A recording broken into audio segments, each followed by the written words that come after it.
et bienvenue sur Carto Design, j'espère que vous allez bien en cette nouvelle semaine qui commence le 15 septembre. C'est parti pour cette semaine. Quelles sont les énergies de cette semaine selon l'Human Design? Cette semaine, nous commençons par la porte 6. La porte 6, elle se trouve dans le centre des émotions ou le centre du plexus solaire. Donc là, on va vraiment parler émotions. Voilà. Alors, sens large du terme. Cette porte 6, elle s'appelle la porte de la résolution des conflits. Et cette semaine, on va parler de conflits intérieurs, mais aussi de conflits extérieurs. Parce que, en fait, tout simplement, cette porte, elle forme le canal de la sexualité qui est relié à la porte 59, qui est dans le centre sacral, qui est le centre de l'intimité. Donc, en fait, aujourd'hui, on va vous parler vraiment de résoudre un conflit intérieur pour ne pas avoir peur du rejet, pour ne pas avoir peur de l'abandon et de ne pas laisser rentrer n'importe qui dans votre intimité, qui pourrait aller à l'encontre de votre intégrité parce que vous avez peur d'être seul. Voilà, cette porte en fait, elle est là vraiment pour vous inviter à aller résoudre des conflits intérieurs, donc des blessures, des choses qui peuvent vous faire peur.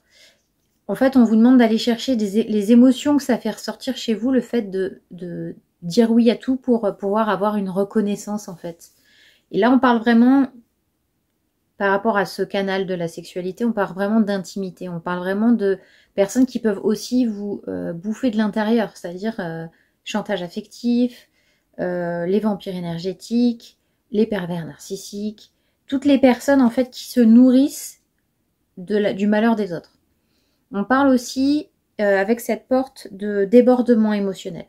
Là, on est vraiment sur le côté du je me laisse déborder par mes émotions. Du coup, je ne sais plus où est-ce qu'il faut que j'aille. Je ne sais plus par où commencer. Je ne sais pas.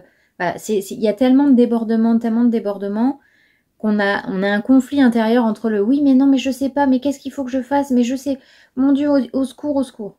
Voilà. Là, on est en détresse émotionnelle en fait avec cette porte 6 qui, quand elle est mal, comment dire, alignée, c'est-à-dire qu'on est en conflit intérieur avec soi-même. Et ce conflit, une fois qu'on a compris, une fois qu'on se pose et qu'on se dit ok, petit exercice hyper simple qui fait vachement de bien, c'est l'écriture intuitive.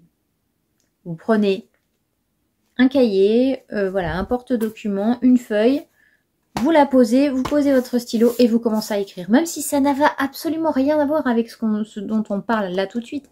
Mais simplement, laissez sortir vos ressentis directement, vos émotions, voilà, vos peurs, tout ce qui vous avez besoin de sortir. Si c'est trop dans le mental, par exemple pour les personnes qui sont mentales, lâchez votre mental, laissez en fait votre mental se vider sur la feuille. Si c'est émotionnel, c'est émotionnel. Si c'est voilà, des peurs, des insécurités, laissez-les partir en fait. Là c'est vraiment ce moment-là où vous dire ok, je me pose, je prends 5 minutes, 10 minutes, un quart d'heure pour faire le vide.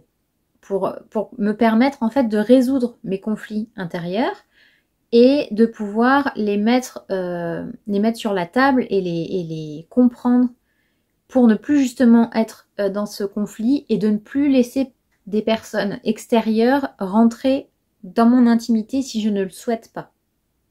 Après, si vous le souhaitez, si vous voulez vraiment laisser ces personnes rentrer dans votre intimité, faites-le, si vous avez vraiment confiance, mais il faut toujours le faire pour des bonnes raisons.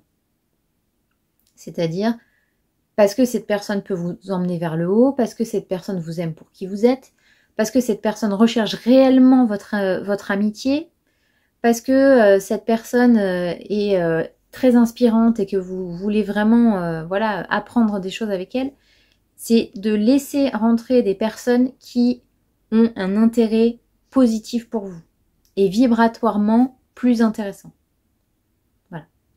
Parce que si vous laissez rentrer cette personne uniquement parce que vous avez peur d'être seul, parce que vous n'aimez pas être rejeté, parce que si, parce que là, au final, vous allez vous retrouver avec un parasite. Alors, c'est horrible à dire, hein, mais ça existe. C'est-à-dire que les gens s'accrochent parce qu'ils savent très bien que soit vous êtes trop faible et que du coup, ils peuvent vous manipuler comme ils veulent, soit à l'inverse, ils voient que vous êtes quelqu'un de fort, de résistant, etc. Donc ils vont se dire trop bien, elle va se battre ou il va se battre pour moi. Alors qu'en fait, c'est pas leur rendre service que de les prendre sur votre dos et de les tirer. Il faut qu'ils résolvent leurs propres conflits eux-mêmes. Vous voyez ce que je veux dire? Et c'est pareil, c'est-à-dire que si vous vous accrochez à quelqu'un qui est fort, parce que vous vous dites, ça, cette personne va m'aider, oui, elle va vous aider, mais c'est pas elle qui va faire le boulot à votre place. Parce que sinon, le jour où cette personne n'est plus là, vous retombez exactement au même point qu'il y a 6 mois, 1 an, 3 ans, 20 ans. Il y a des gens comme ça hein, qui perdent leur moitié du jour au lendemain pour X ou Y raison. J'ai un petit cheveu qui me chatouille le nez. Pour X ou Y raison. Et ils se retrouvent à devoir tout réapprendre. À réapprendre à s'occuper d'eux, réapprendre à faire des papiers, réapprendre à faire à manger, réapprendre à... Enfin, il y a des gens qui sont tellement dépendants parce qu'ils ont ce besoin d'avoir quelqu'un qui s'occupe de tout. Le jour où ils se retrouvent tout seuls, Tintin, hein, ils peuvent rien faire du tout. Voilà, donc ça c'était la première chose. Après, au niveau des conflits intérieurs, on a aussi tout ce qui est qu'est-ce que je ressens vraiment? Est-ce que ce sont des émotions qui sont personnelles ou est-ce que c'est des émotions qui sont ressenties dans le collectif?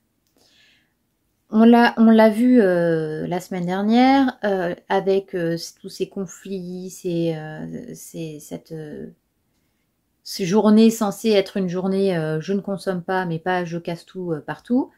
Voilà. Donc c'est la colère, la frustration qui ressortent, etc. Mais est-ce que c'est une colère qui vous appartient ou est-ce que c'est une colère à cause du collectif? Moi, je sais que j'ai cette tendance à me mettre en colère quand les gens qui me sont proches sont touchés par quelque chose. Parce que moi actuellement, je n'habite plus en France, mais je pense à ma mère, je pense à mon frère, je pense à ma famille qui sont en France.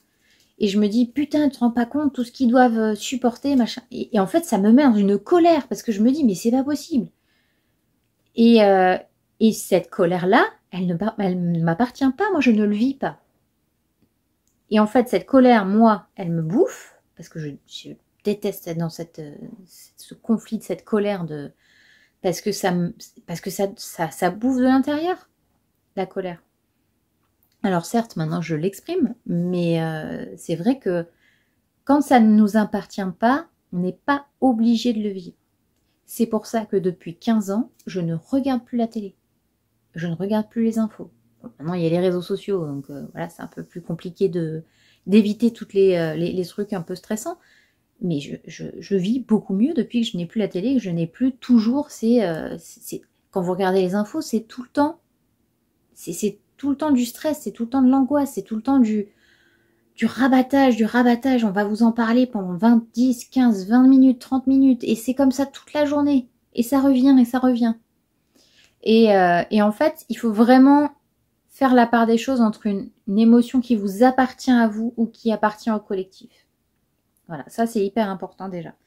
Les conflits extérieurs, ça peut être aussi votre peur du conflit. Moi, je suis comme ça. Je déteste le conflit, mais vraiment. C'est-à-dire que si ça ne me concerne pas, je fuis. Parce que c'est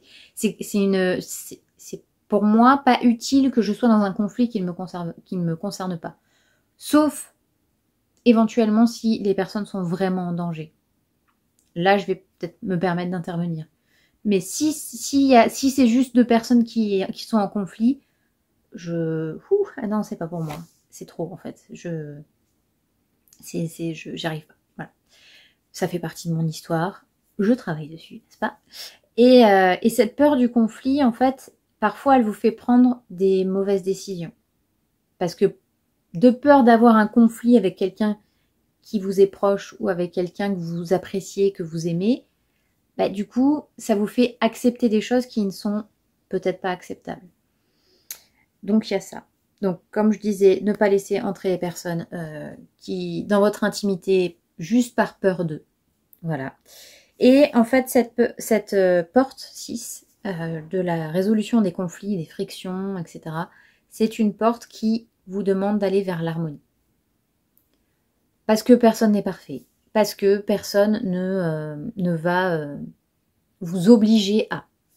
Personne voilà, personne n'est parfait, personne ne peut vraiment résoudre tous les conflits intérieurs. Mais déjà, si vous avez cette résolution du conflit intérieur, vous pouvez être plus en paix, plus en harmonie avec vous-même, et ce qui fait que vous pouvez avancer beaucoup plus facilement. Et en cette fin de semaine, c'est samedi soir, me semble-t-il, on entre dans la porte 46. La porte 46, c'est la porte de la détermination.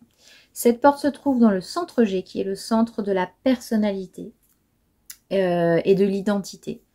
Et en fait, c'est une porte qui vous dit d'aller, enfin, dans le côté positif, c'est une porte qui va au bout des choses, qui sait se battre pour ce qu'il a envie, qui ne va pas se laisser influencer, qui va croire en lui, qui va suivre son but, qui va être au bon endroit au bon moment aussi.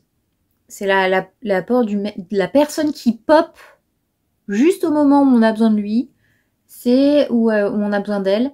Ce qui pop juste au moment où il y a une bonne opportunité financière, une bonne opportunité de travail. Voilà, c'est quelqu'un qui arrive comme un cheveu sur la soupe. Tic, je suis là, c'est à moi. Et en fait, cette porte 46, elle vous dit que si vous croyez en vous, si vous avez cette confiance, parce que le centre G, c'est vraiment ça, c'est des gens en général qui ont le centre G défini, c'est des personnes qui ont beaucoup de confiance en eux et qui croient vraiment en eux-mêmes et qui peuvent avoir cette capacité à se dépasser en fait, à être déterminés.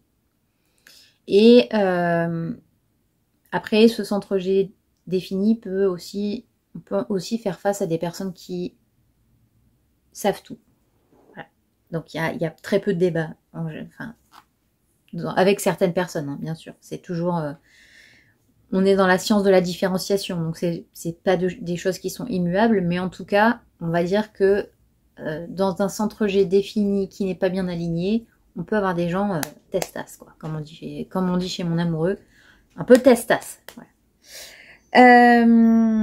Donc c'est de la porte de la confiance intérieure. Ceci dit, quand elle n'est pas vraiment alignée, on peut avoir un manque de confiance, une dévalorisation, ou alors carrément de l'auto-sabotage.